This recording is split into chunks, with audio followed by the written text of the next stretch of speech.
안녕하세요, 여러분. 2019학년도 대학 수학 능력 시험 세계지리, 사회탐구형 세계지리 영역 해설을 맡은 지리올림피아 동호회 17기 조승근입니다. 네, 1부에서는 1번부터 10번까지의 문제를 해설하고 2부에서는 11번부터 20번까지의 문제를 해설하고자 합니다. 바로 문제 해설 시작하도록 하겠습니다. 11번 지도의 A부터 C 하천에 대한 설명으로 옳지 않은 것은 A는 이 경의도 지역을 보니까 시베리아 지역 같고요.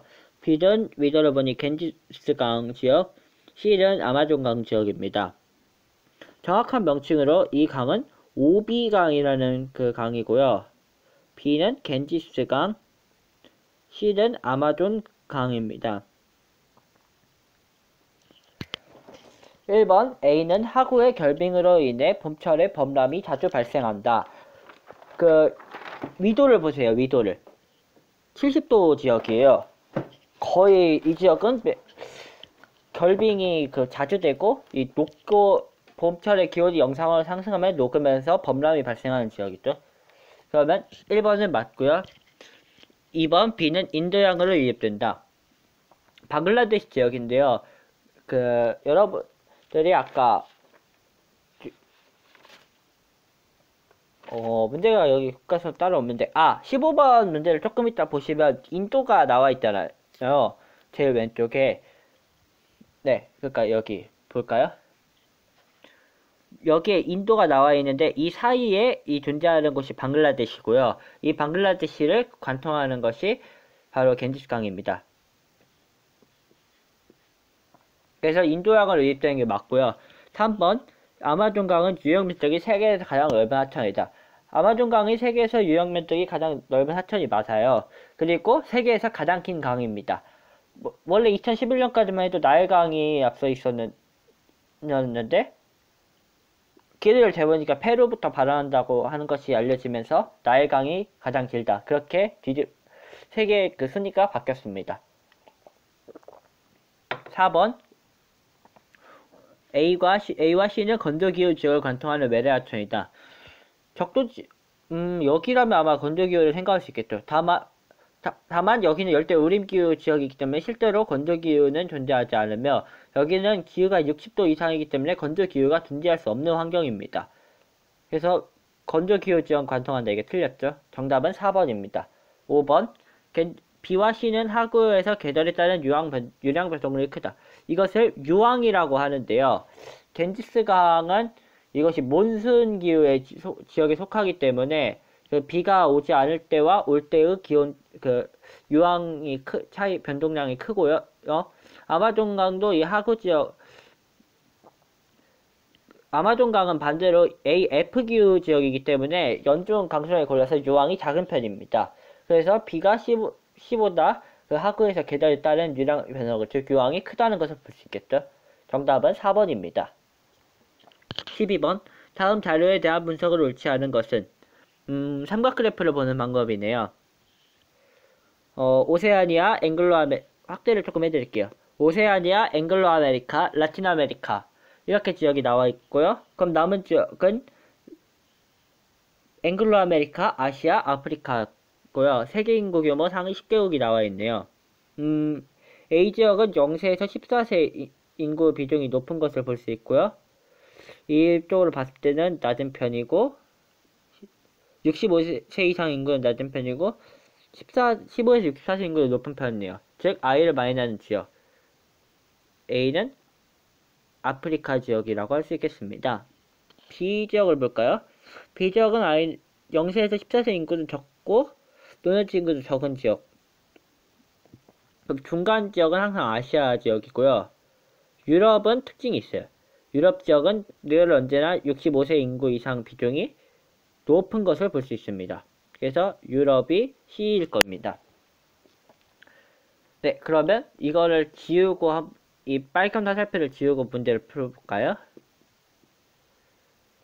총부양비가 가장 높은 대륙은 A지역이다. 총부양비라는 것은 전체 인구에서 청장년층 15에서 64세 인구를 뺀 것을 말합니다. A지역이 50세 이상 인구 비중이 높고 청장년층 인구 비중이 다른 지역에 비해서 적잖아요. 이 방향에서 보시면. 그래서 총부양비가 가장 높은 지역이 맞습니다. 그래서 1번 맞고요.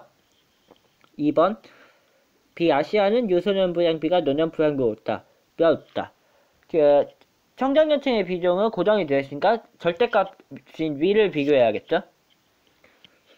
B지역은 그 0세 확대를 한번 해볼까요? 0세에서 14세까지의 인구 비중은 65세 인구 이상의 인구 비중보다 높은 것을 볼 수 있습니다. 그래서 2번도 맞고요.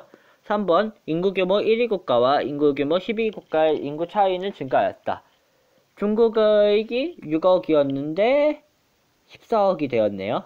14억에 육박하고 반대로 1950년대 1위였던 10위였던 이탈리아도 한 1억 이하였는데 일본은 1억 3천까지 돌파를 하긴 했지만 중국이 14억이 되면서 인구 차이는 더 커졌습니다. 그래서 3번도 맞는 말이고요. 4번 인구 규모 상위 10개국 중 C에 속한 국가의 수는 감소하였다. 유럽에 속한 국가들은 1950년대에는 이탈리아 하나 있고 러시아도 하나 사실 유럽이라고 봐야 될까요? 러시아도 사실은 유럽과 아시아에 걸려 있지만 일반적으로는 유럽이라고 분류하는 편이죠. 유로 월드컵 할 때, 유로 2012 그런 거 할 때도 보면 러시아가 유럽에서 뛰었잖아요. 월드컵 예선도 유럽에서 하고. 그래서 유럽 국가는 1950년대엔 2개였는데 2015년이 되니까 러시아 하나만 존재하는.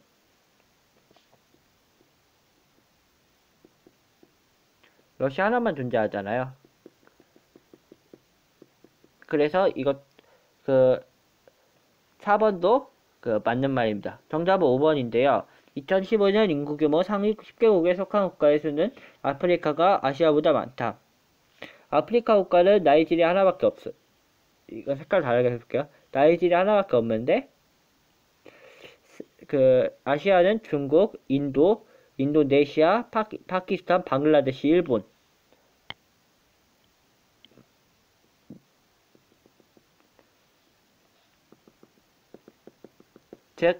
보시면 5개 국가가 무려 차이가 발생하고 있어요. 그러니까 아프리카는 1개인데 아시아는 6개니까 A가 B보다 더 적죠. 따라서 정답은 5번입니다. 13번 그래프는 지도에서 표시된 네 국가의 에너지 원별 공급량 비중을 나타낸 것이다. 이에 대한 설명을 오는 것은 수력, 지열, 태양열, 풍력 중 하나라고 했는데요. 제가 체크를 하면서 펼게요. 아이슬란드, 노르웨이, 덴마크, 그리스입니다. 아이슬란드 지역은 여러분들 아시다시피 여기가 판의 경기, 해령에 존재하는 지역이기 때문에 지열을 많이 활용한 것이 특징입니다. 그래서 가가 지열이고요. 노르웨이 지역은 여기가 피오르라든가 그런 경사가 급한 곳이 많아요. 그래서 이 경사를 활용한 수력 발전이 많이 발달해 있습니다. 덴마크 지역은 바람을 활용한 풍력이 많이 발달하고 있고요. 그리스 지역은 지중해 연안이었다 보니까 일조량이 많잖아요. 그래서 태양광이 발달해 있는 편입니다. 그렇다면 이제 문제를 풀어볼게요. 지열은 낙차가 크고 수량이 풍부한 지역의 생산이 유리하다. 이것은 수력입니다. 지열은 아까도 말했다시피 판의 경계과 같은 지역에서 주로 하고 있고요. 2번 수력은 연간 일조량이 많은 지역이 생산이 유리하다. 물이 많이 있어야 되는 지역이 유리하겠죠. 즉 비가 많이 온다거나 아니면 경사가 급한 산지가 있는 지역이라든가 그런 데 유리하겠죠. 연간 일조량이 많은 지역이 생산이 유리한 건 태양광입니다. 3번 풍력은 바람이 지속적으로 부는 지역이 생산이 유용하다. 풍력의 풍자가 바람 풍자예요. 근데 바람이 많이 불어야 이름부터 바람을 활용한다고 써있는데 바람이 지속적으로 많이 부는 지역에서 해야겠죠? 그렇다면 정답은 3번입니다. 4번 태양광이나 태양열은 해령에 위치한 곳이 영향을 받았다. 이것은 아까도 말씀드렸지만 지열에 관한 설명입니다. 5번 세계의 전체 에너지에서 차지하는 비중은 가에서 나 중 다가 제일 크다. 풍력은 낮은 편이고 전체적으로 지열이나 수력 발전의 비중이 높은 편입니다. 다시 말씀드리면 정답은 3번이죠. 14번. 다음 글에서 밑줄 친 가나 지리 정보를 지도로 표현할 때 가장 적합한 통계 유형 지도를 보기 위해서 고른 것은 국가 간 인구 이동 자료. 선을 이용해서 표현한 자료겠죠. 그러니까 예를 들어 이런 식으로 나라가 있으면 글귀로 표현해서 나는 이렇게 갔는데 너는 이 정도로 이동했다. 이런 식으로 표현한 지도가 될 것 같고요. 나 지도는 이렇게 보면 구역이 나눠져 있을 때 색깔 줘서 여기는 이 색깔, 여기는 이 색깔, 여기는 이 색깔, 이런 식으로 구별을 하는 지도를 말합니다.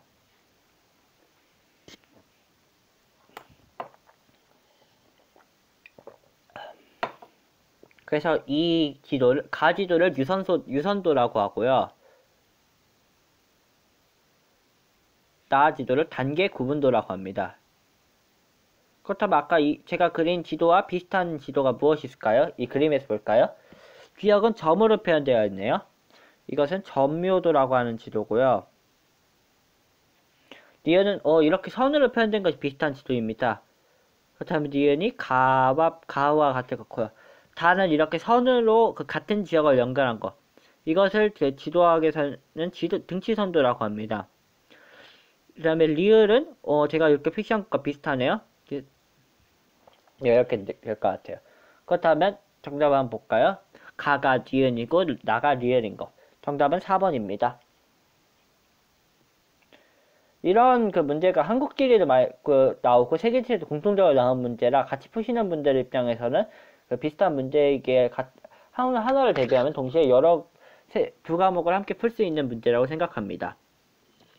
15번.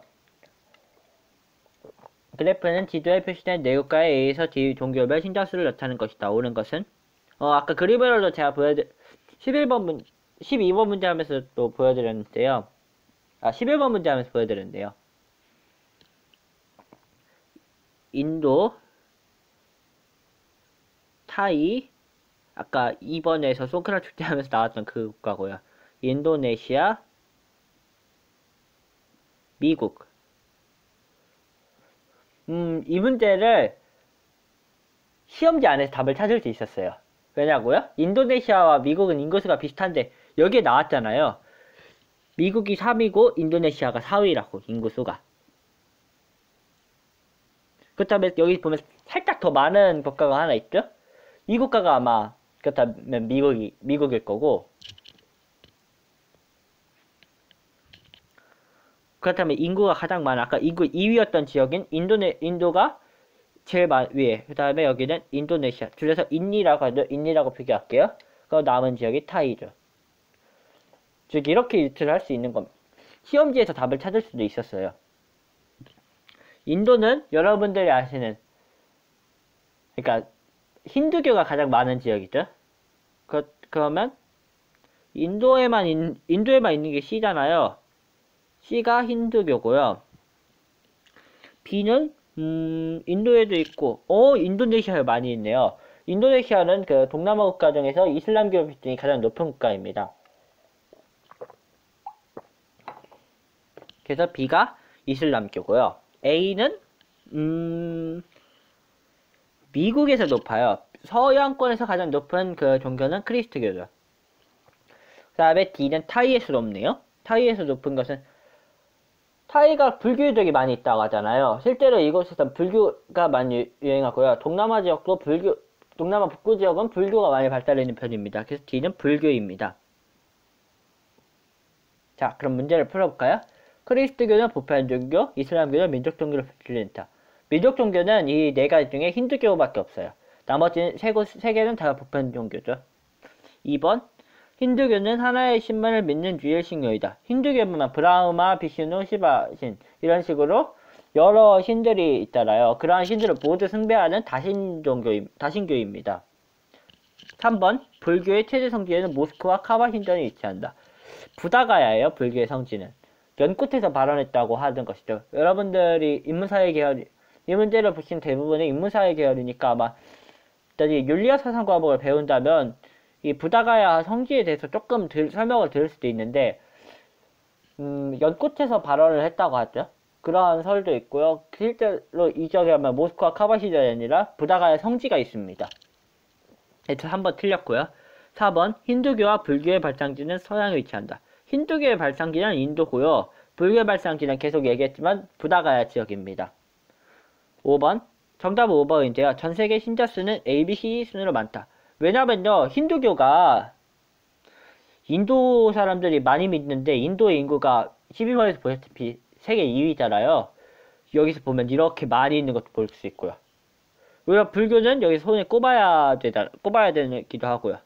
그래서 실제 인구 수에는 크리스트교가 가장 많고요. 그 다음에 이슬람교, 힌두교, 불교 순이라고 합니다. 정답은 5번 있죠. 네, 마지막 장이네요. 16번. 그래프는 대륙별 도시인구 상위 5개 국가의 특성을 나타내는 것이다. 이에 대한 설명을 온 것은 12번에 이어서 또 아시아, 아프리카, 유럽 문제가 나왔습니다. 이 세 곳을 비교한 문제가 많이 올해 두 문제나 나왔어요. 그렇다면 아마 내년 수능에는 다른 지역의 문제가 나오지 않을까. 예를 들면 앵글로 아메리카나 라틴 아메리카, 아니면 그 인구 이동과 관련된 문제. 최근에 그 아프리카 그 사람들이 앵글로 아메리카나 유럽으로 이동한다 하잖아요. 이런 것을 비교하는 문제가 나올 수도 있어요. 개인적인 생각이라 이게 나온다는 보장을 하지 않는데 최근에 아시아, 아프리카, 유럽이 계속 나오긴 했거든요. 아마 한 해 정도는 쉬어갈 수도 있지 않을까. 그렇게 조심스럽게 생각을 해봅니다.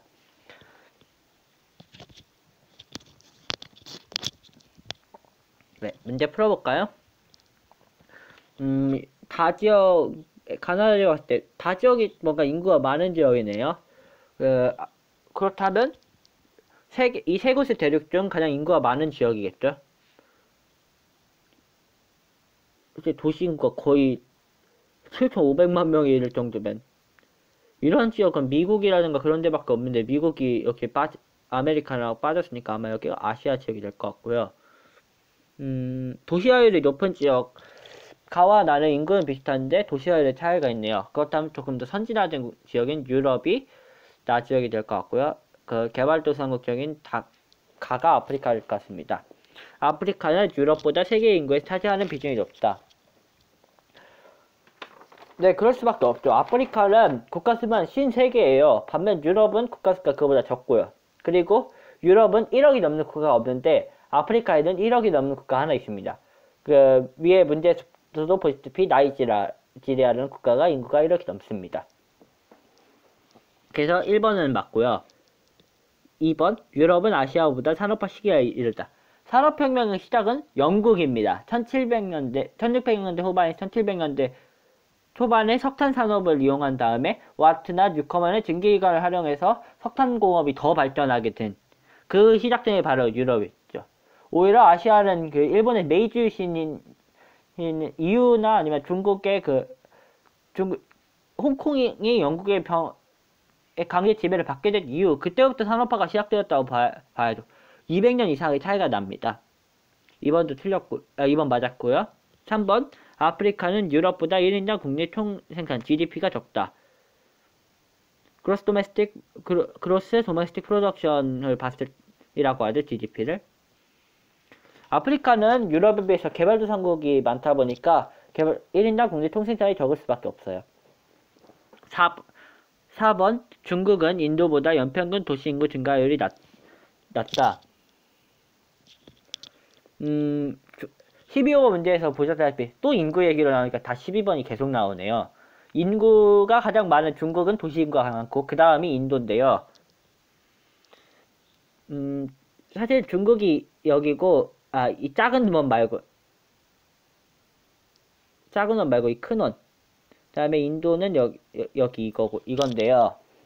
중국은 그 텐진이나 베이징, 상하이, 그 다음에 충칭 이 4개 직할시도를 중심으로 그 도시가 많이 발달했고, 인도는 델리나 아니면 뭄바이 같은 지역은 많이 발달해 있지만 도시화율을 전체적으로 봤을 때는 중국이 더 높은 편입니다. 그렇다면 중국을 일건데 내려보면 이 중심값 내려보면 여기 중국이 더 증가율이 큰 걸 볼 수 있죠. 그래서 4번이 틀렸네요. 5번 15개국 중 도시 인구가 토착 인구보다 많은 국가의 수는 절반 이상이다. 이것을 어떻게 판단하자면 도시화율이 50% 미만인 그 국가를 보면 되는데요. 자, 한번 다 지워볼까요?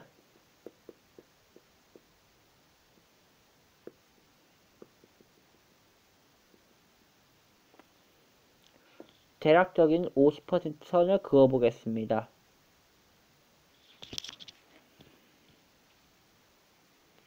이미 유럽은 5개국 이상이 다 기록을 하게 됐고요.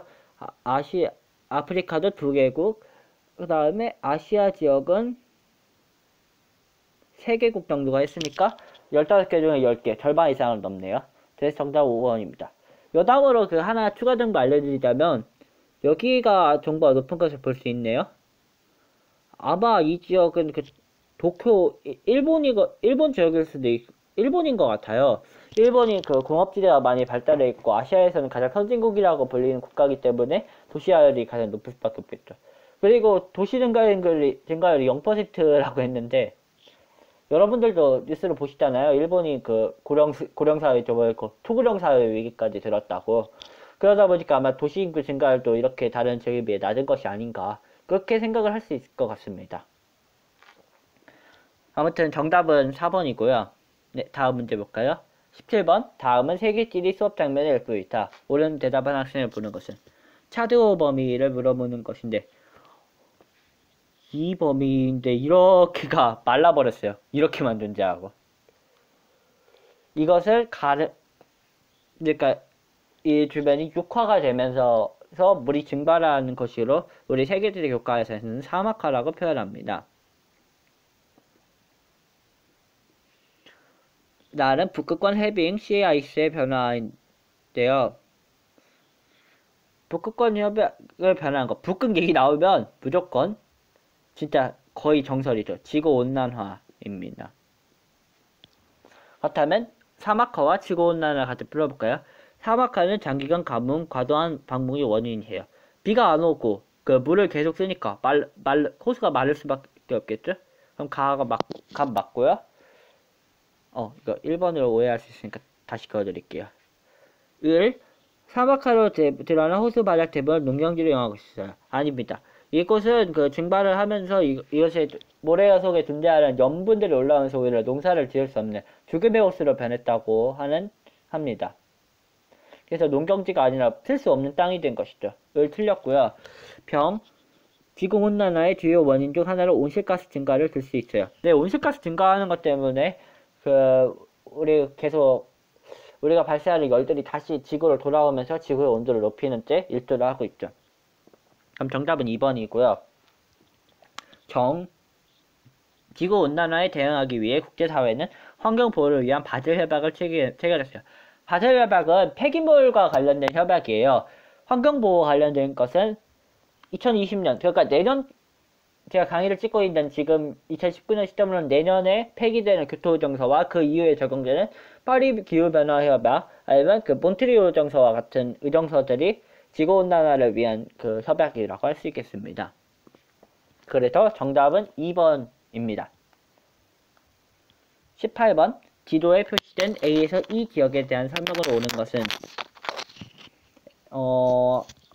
한번 확대를 해서 보여드릴게요. 제가 말로 하면서 설명을 드릴 겁니다. A는 이탈리아 지역과 함께 분포하는 알프스 산맥이죠. 이 판과 판에 의해서 이 습곡으로 형성된 지형입니다. B는 동아프리카 지구대.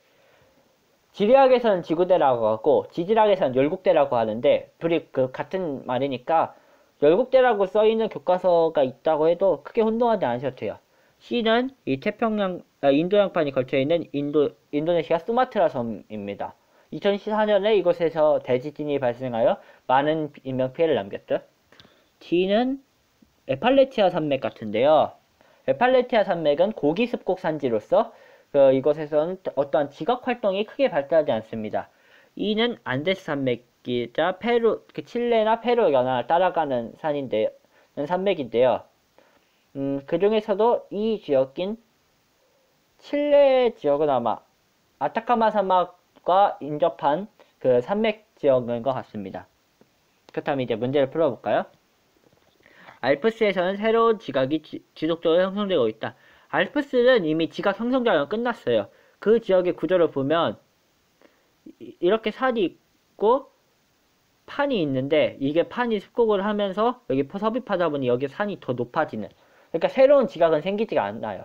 오히려 높아지고만 있는 것이죠. 1번 그래서 틀렸고요. 2번 동아프리카의 산지 대부분은 신생대 습곡 자국으로 형성된 것이다. 신생대는 맞아요. 그러나 동아프리카 지구대, 동아프리카 열곡대는 습곡이 아니라 발산. 그러니까 판이 이렇게 존재를 하고 있으면 서로 갈라지면서 여기에 깊은 그 호수 같은 지형이 형성되는 겁니다. 실제 이곳에 가면 탕카니아호라는 호수가 있어요. 탕카니아호는 세계에서 두 번째로 깊은 호수로서 이 습곡 작용에 의해서 형성된 대표적인 습곡 호수입니다. 그래서 이 지역에서는 습곡이 아니라 그 발산 경계에 의해서 형성된 이 호수이죠. 그러니까 아까 정정할게요. 습곡 호수가 아니라 발산 경계에 의해서 형성된 지역에 물이 고이면서 형성된 호수가 탕카니아 호수입니다. 정정하겠습니다. 그래서 B는 습곡이 아니라 발산이라 틀렸죠. 3번 수마트라 지역에는 희원생대 조사운동을 받은 후 침식을 받아 형성된 고원이 형성된다. 아까 인두양판 얘기를 했잖아요. 판과 판의 경계는 어떤가요? 계속 이렇게 충돌을 하잖아요. 그렇다면 침식이 아니라 오히려 여기는 계속 충돌을 하고 있는 지역이고 희원생대도 아니라 신생대 지역이라 할 수 있겠습니다. 3번 에팔레티아 산맥은 두 판이 분리되는 경계로 화산활동이 활발하다. 이게 발산 경계인데요. 이건 아마 B 지역인 동아프리카 지구대, 동아프리카 열곡대 지역이 그 판과 판이 분리된 경계입니다. 이곳은 그 안정육계 지역으로 그 집안이 참 안정한 지역이고요. 화산활동도 크게 발달하지 않으며 지진도 발달하지 않습니다. 오히려 미국에서 지진이 발생하는 지역은 이렇게 표시해볼까요? 로키 산맥 지역이죠. 5번 안데스 산맥 지역에서는 두 판의 충돌로 형성된 높고 험준한 산지가 나타난다. 네, 이것이 정답입니다. 여기는 경계를 보면 태평양 해양판과 이 대륙판인 남아메리카 판이 존재하는데요. 여기가 순도를 하면 이 섭입이라고 해서 밑으로 파고들면 이 산지가 높아지면서 형성되죠. 실제 그 히말라야 산맥 여기를 제외하면 남은 하고 가장 높은 산이 칠레 아르헨티나 경계에 있는 아콘카구아산이라고 하는데요. 이 산 같은 경우는 거의 7,000m 높이에 육박하기도 하고 서반구에서 가장 높은 산이자 세계에서 히말라야 산맥을 제외한 가장 높은 험준한 산입니다. 그 외에도 침보라산이나 아니면 이 중간에 존재하는 여러 산맥들이 있는 산들인데요. 이 산들의 높이도 대략 5,000m 후반에서 6,000m 초반으로 높고 험준한 산지가 나타납니다. 조금 다른 이야기를 하나 해드리자면요. 침보라산 이야기를 했는데요. 여러분들이 지리학을 조금 관심이 있으면 아마 들어보실 때 알렉산더 humboldt라는 학자가 바로 연구했던 산이 침보라산입니다. 이 침보라산 연구를 통해서 우리 전 세계 지리학에서 우리 인간이 어떻게 지리학을 연구해야 되는가 그런 것에 대해서 발전을 했고요. 그 발전을 가져온 자연지리학의 아버지라고 불립니다. 또 다른 얘기 하나 해볼게요. 제가 12월 29일에 마콩나루 지역을 답사를 했었는데요. 서울식물원에 갔더니 humboldt와 관련된 humboldt의 답사사 캠프를 서울식물원 온실에 만들어 놨더라고요. 그래서 그 부분에 대해서 제가 배웠던 것에 대해서 한번 복습을 해보는 시간을 가졌는데요. 아마 여러분들이 조금 humboldt에 대한 자료는 제가 지리올림피아드 동호회 카페 지리정보 게시판에도 제가 레포트 한 거 올려놨으니까 관심 있는 분들은 한번 참고하시면 좋을 것 같습니다. 네, 아무튼 18번 정답은 5번이고요. 두 문제 남았네요. 19번 다음 자료의 가나를 지도에 A에서 C에서 고른 것은? 그 다음에 지도부터 보고 가십시다. A 지역은 아마 한인 교포들이 많이 살고 있는 지역인 LA 지역입니다. 샌프란시스코 지역은 조금 더 아래에 위치해 있고요. B 지역은 텍사스주의 휴스턴이라는 지역입니다. 그 다음에 C 지역은 아마 디트로이트 지역이죠. 다 야구단이 있는, 메이저리그 야구단이 있는 팀이네요. 가도시는 편리한 수온과 주변의 지하자원을 바탕으로 중화학고에 발달하였다. 자동차공이 발달했다. 그 다음에 최근 러스트벨트 지역이다. 디트로이트 지역입니다. 디트로이트 지역은 1900년대 초에 포드의 포지드 명령에 의해서 대량 생산들이 자동차 공급하고 있고요. GM이라든가 포드와 같이 다양한 자동차 기업의 본사가 위치하고 있는 지역입니다. 그래서 가는 C 지역이겠죠. 나도시는 면화 집산지와 선적 항구로 발달, 그 다음에 1900년 석유가 발달했다. 한국우주국 중심, 선을 너무 급하게 그었네요. 한국우주국을 중심으로 첨단 우주선을 발달했다. 휴스턴에 존슨 우주센터가 존재하고 있습니다. 그러니까 JF 케네디 우주센터는 플로리다에 있고요. 휴스턴엔 존슨 우주센터가 존재하고 있는 것이죠. 그렇다면 휴스턴과 플로리다 지역 어떻게 구분해야 되냐면요. 휴스턴 지역은 여기 보시다시피 석유 발달을 하고 있고요. 플로리다 지역은 관광 산업을 중심으로 하고 있는 지역이 가장 큰 차이입니다. 그래서 나 도시는 B 지역이죠. 그 다음에 C, B일 텐데요. 네, 바로 있네요. 정답은 5번입니다. 참고로 LA 지역은 어떠냐면요. 최근 썬벨트는 남쪽이고 스노우벨트 지역으로 해서 이 서부에 최근 반도체 공업이 많이 발달하고 있습니다. 제가 문화재 보존과학을 배우면서 이미지 프로세싱 기술을 하면서 LA에 있는 웨이퍼 마스터스라는 회사에 계신 주우식 대표님을 제가 만날 기회가 있었는데요. 이분도 회사를 미국의 그 스노우벨트 지역에서 이 서부 지역에서 하시는 것을 볼 수 있었고요. 이 지역이 그 최근 공업의 중심지로 떠오르고 있습니다. 실리콘밸리가 있는 지역이죠. 그리고 이 시애틀, 그러니까 시애틀 지역, 오레건, 그 다음에 캘리포니아 쪽, 이 세 곳이 최근 공업지대고요. 위에 캐나다 지역까지 그 최근 공업이 많이 발달하고 있는 걸 볼 수 있습니다. 정답은 5번이고요. 마지막 20번 문제입니다. 그래프는 식량작물 가나에 대한 대륙별 생산량과 수출량을 비중을 나타낸 것이다. 옳은 것을 고른 것은 밀, 쌀, 옥수수 중 하나인데요. 아시아는 생산을 많이 하는데 수출이 적다. 자체적인 소비를 많이 한다는 의미로 보이고요. 앵글로 아메리카는 생산도 많이 하는데 수출도 많이 한다. 그리고 라틴 아메리카는 오히려 수출이 더 많다. 유럽도 수출이 많다. 그리고 기후적인 조건으로 재배하기 힘든 아프리카 지역이 있다. 아메리카 지역이 전체적으로 많은 걸 볼 수 있네요. 아메리카 지역이 많은 것은 옥수수입니다. 왜냐하면요, 원산지가 아메리카 지역이거든요. 그리고 과거 페루나 에콰도르 아니면 콜롬비아 지역에서는 옥수수를 식량 자원이자 가장 중요한 작물로 생각하였다는 기록이 남아있는 걸 봐서는 지금도 그것이 영향을 미치고 있는 것으로 보입니다. 나는 유럽이 수출량이 많고 생산량도 많네요. 이게 쌀과 밀을 구분하는 방법인데요. 유럽은 쌀이 많이 나지 않기 때문에 쌀은 그 아시아 지역의 비중이 높다면 쌀이고, 아시아와 유럽이 둘 다 높으면 밀이라고 할 수 있습니다. 일단 문제를 풀어볼까요? 기억, 옥수수는 대부분 아시아 계절풍 기후 지역이 생산된다. 이건 쌀이죠. 옥수수는 그 건조한 그 고원지대에 형성됩니다. 기은, 밀의 최대 생산량은 중국이다. 중국은 쌀, 밀, 옥수수 다 최대 생산국인 지역이기 때문에 그냥 생산 자원이 최대 생산국이다. 그럼 그냥 중국 고르시면 돼요. 디귿, 옥수수는 밀보다 가축의 사료를 이용 경우의 비중이 높다.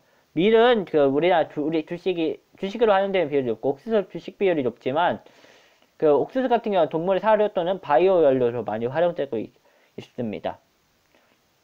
리얼, 옥수수와 밀의 기원지는 동일한 재료에 위치한다. 밀의 기원지는 서남아시아 지역이고요. 옥수수의 기원지는 라틴 아메리카의 아마 중북부 산지였던가? 라고 기억하고 있습니다. 알고 있습니다. 그러니까 즉 둘이 원산지가 다르죠. 정답은 니은 지긋입니다. 네. 제가 개인 사정에 의해서 문제 풀이가 많이 늦어졌네요. 20기 분들 또는 21기 수능을 준비한 20기, 21기 분들에게 너무 죄송하다는 말씀을 드리고요. 개인 사정에 한 것이기 때문에 따로 제가 제가 뭐 핑계라든가 그런 것은 할 말은 없습니다. 아무튼 제가 늦게 촬영한 강의지만 그래도 이 강의를 봐주신 여러분들께 정말 감사드립니다. 네, 강의 마치도록 하겠습니다. 감사합니다.